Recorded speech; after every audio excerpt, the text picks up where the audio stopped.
हालात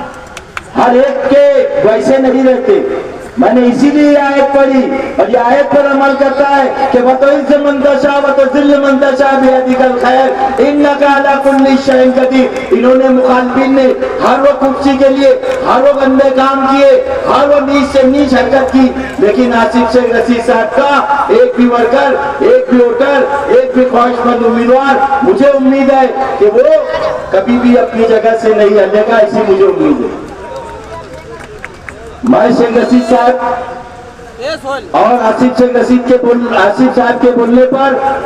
17 में इलेक्शन लड़ने के लिए गया। जब और रशीद साहब ने मेरे से वादा किया था और आसिफ साहब ने मेरे से वादा किया था कि रियाज अली 2017 में तू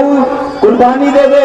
वहां पर चला जा, अब्दुल मालिक के सामने इलेक्शन लड़, क्योंकि वो लोग यहाँ पर आएंगे तो अपना मेयर नहीं बैठेगा और बहुत सारे अपने लोगों को परेशानी होगी। मैंने आओ देखा न था शेख रशीद साहब और आसिफ साहब के बोलने पर वहां पर जाकर एक इलेक्शन लड़ाने।